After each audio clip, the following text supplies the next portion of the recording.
안녕하세요. 크라이플 처치 존 목사입니다. 이 아침 모닝 바이블과 함께하는 여러분에게 하나님의 크신 은혜가 있기를 주님의 이름으로 축복합니다. 함께 나눌 말씀은 학개서 1장 1절에서 15절까지 말씀입니다. 말씀을 함께 살펴보겠습니다.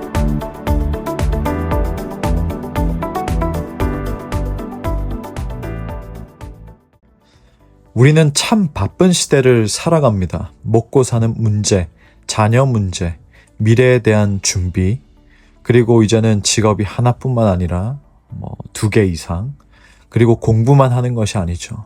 그 외에 아르바이트도 하고 우리 크라이플 처치에도 참 이렇게 살아가는 성도들이 많습니다. 그래서 우리는 그 바쁨 때문에 눈코 뜰 새 없이 살아가고 있습니다. 그러다 보니 때로는 정작 중요한 이 신앙생활, 저는 신앙 성장을 위한 습관이라고 말하겠습니다. 이것은 자꾸 뒤로 밀리곤 합니다.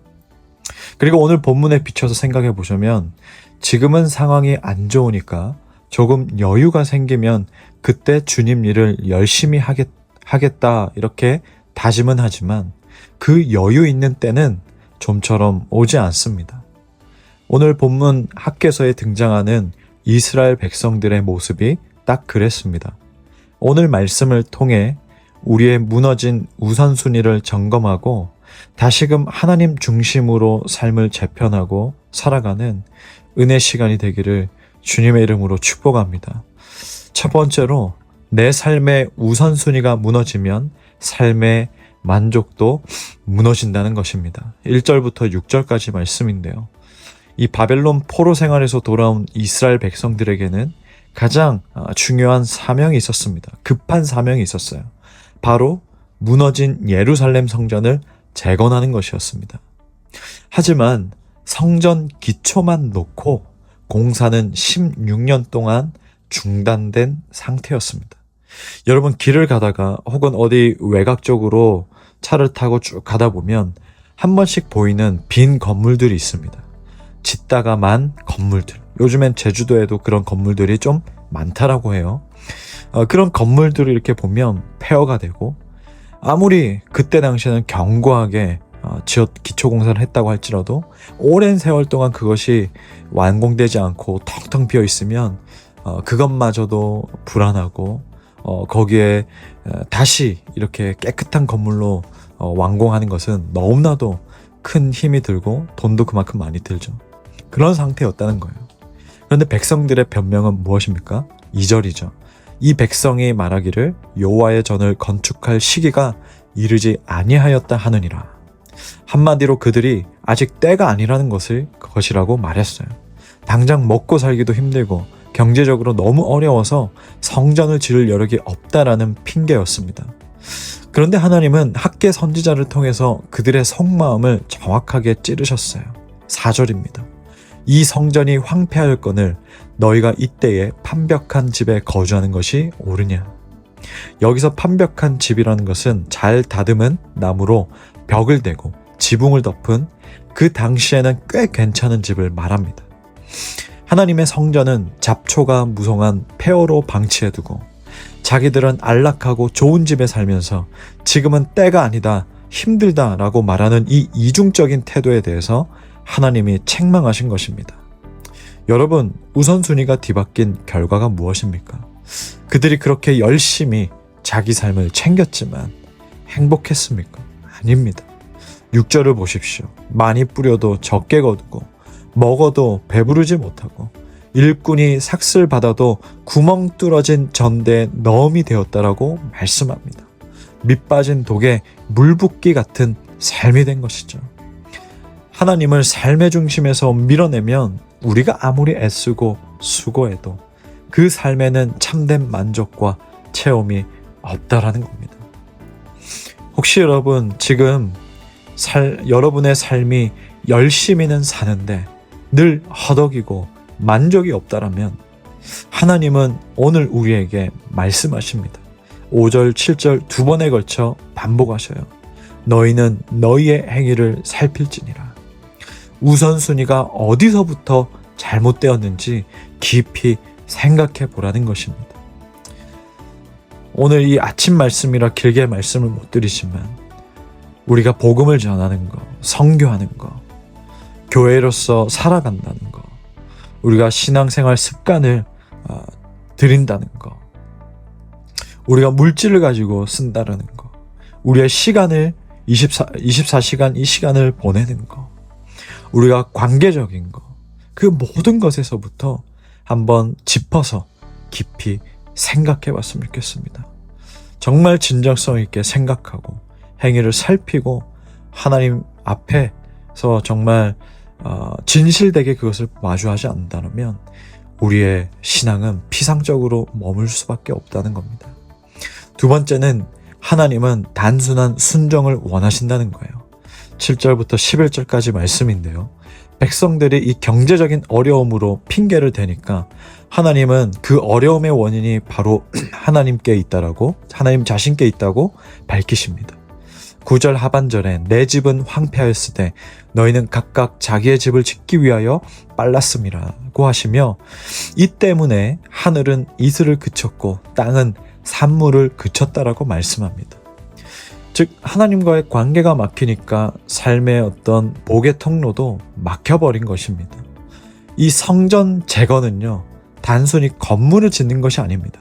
하나님이 뭘 부족한 게 있어서 그 성전 안 지었다라고 삐쳐서 복 안 줘 이렇게 했습니까? 하나님은 온 천지 만물을 창조하신 분인데, 이 성전 재건은 하나님을 내 삶의 가장 중심에 모시는 관계 회복을 의미합니다. 그 관계 회복이 겉으로 드러나는 표현이 성전 재건이었던 거예요. 그렇다면 어떻게 해야 합니까? 하나님은 아주 단순하고 구체적인 처방을 내리십니다.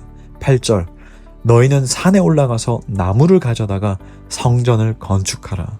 그리하면 내가 그것으로 말미암아 기뻐하고 또 영광을 얻으리라. 솔로몬 때처럼 백향목을 수입해 오라고 하지 않으셨습니다. 거창한 준비가 필요하지 않다는 거예요. 백향목으로 왜 안 했어? 이걸로 지금 뭐라고 하시지 않아요. 지금 당장 뒷산에 올라가서 구할 수 있는 나무를 가져다가 시작하라는 거예요. 그 말은 뭐예요?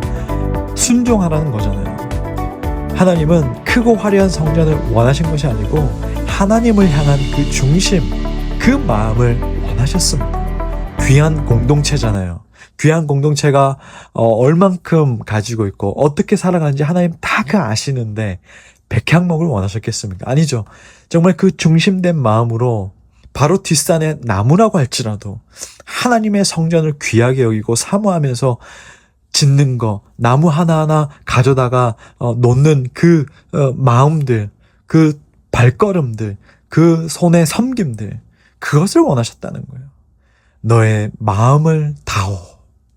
이것이 하나님께서 말씀하시는 겁니다. 상황이 좋아지면 하겠습니다라는 그런 막연한 약속이 아니고, 말이 아니고, 지금 당장 내가 할 수 있는 작은 순종을 하나님은 기뻐하십니다. 미루는 것은 순종이 아닙니다. 오늘 당장 내가 주님을 위해 올라가야 할 산은 어디입니까? 연탄 봉사를 위한 헌금도 그렇습니다. 여러분, 제 말을 어떤 의도들을 오해하면 안 돼요. 10,000원, 100,000원, 500,000원, 100,000원 내라. 그런 말이 아니에요. 당장 500원이라도 1,000원이라도 모아서 내고 그 기쁨들, 내가 우리 공동체가 함께 할 이 사역과 우리가 좀 자립해서 사역하게 될 이 첫 번째 이 사역에 대해서 정말 마음을 품고 귀하게 여기고 소중하게 여기고 그 마음들이 모였으면 좋겠다라는 그런 의도입니다. 그래서 100,000원이 안 모이면 어때요? 그렇게 했는데 그럼 또 어딘가에서 융통에다가 해서 하면 되잖아요. 바로 그런 겁니다, 여러분. 세 번째로 우리가 마음을 돌이켜 순종할 때 하나님은 함께 하심으로 역사한다는 겁니다. 12절에서 15절 말씀입니다. 놀라운 일이 일어나요. 선지자의 이 아픈 책망을 들은 지도자들과 백성들의 마음이 움직이기 시작했습니다. 12절에 그들이 여호와의 목소리와 선지자 학개의 말을 들었다라고 했고 여호와를 경외했다라고 기록합니다. 핑계대거나 반발하지 않고 말씀을 하나님의 음성으로 무겁게 받아들인 겁니다. 그러자 하나님께서 그들의 마음에 감동을 주셔요. 14절, 여호와께서 모든 백성의 마음을 감동시키심에 그들이 와서 성전 공사를 시작했다고 말씀합니다. 여러분, 우리가 말씀을 듣고 내가 잘못 살았구나, 이제 하나님 중심으로 살아야지라고 결단하는 그 순간 성령님께서 우리 마음에 감동을 주시고 순종할 능력을 부어주시는 줄로 믿습니다. 그리고 13절 말씀이죠. 여호와가 말하노니 내가 너희와 함께 하노라. 아멘. 아직 성전이 완성된 것도 아닙니다. 이제 막 산에서 나무를 베어오기 시작했을 뿐입니다. 그런데 하나님은 그 순종의 시작을 보시고 내가 너희와 함께 한다고 선포하셨습니다. 이 약속 하나면 충분하죠. 하나님이 함께 하시면 능치 못함이 없기 때문입니다. 사랑하는 여러분, 말씀을 맺습니다. 여러분, 분주한 일상을 핑계로, 경제적인 어려움을 핑계로, 또 시간이 없다라는 핑계로 하나님을 삶의 변두리로 밀어내지는 않으셨습니까? 그래서 내가 수고는 많은데 만족이 없는 삶을 살고 계시진 않습니까? 오늘 너희의 행위를 살피라는 그 주님의 말씀 앞에 멈춰 서기를 바랍니다. 나중에가 아니라 지금 당장 내가 할 수 있는 작은 순종으로 하나님을 내 삶의 최우선 순위로 두길 바랍니다. 마음을 돌이켜서 하나님 중심으로 내 삶을 재정비하기 시작할 때 하나님은 우리의 삶의 하나하나를 보시고 살펴보시고 풀어나가시고 무엇보다도 내가 너와 함께 하노라는 임마누엘의 은혜로 우리의 삶을 충만하게 채워주실 것입니다. 이 은혜를 누리는 오늘 하루가 되시기를 주님의 이름으로 축복합니다. 아멘. 기도하겠습니다. 하나님 아버지, 물론 이 땅에서 우리가 먹고 사는 문제 중요한데 그 문제에 매여서 그 문제에 갇혀서 하나님을 뒷전으로 미루었던 우리의 모습을 회개합니다. 혹은 판벽한 내 집에 마음을 빼앗겨서 하나님의 전이 황폐해지는 것을 외면했던 우리의 중심을, 우리의 마음을 용서하여 주시옵소서. 주님 오늘 우리에게 주신 그 말씀을 붙들고 핑계 대신에, 미루는 것 대신에 지금 당장 할 수 있는 작은 순종으로 주님을 내 삶의 중심으로 모시기를 결단합니다. 이 심령 위에 함께하는 은혜를 베풀어 주시기를 간절히 원합니다. 예수님의 이름으로 기도드립니다. 아멘.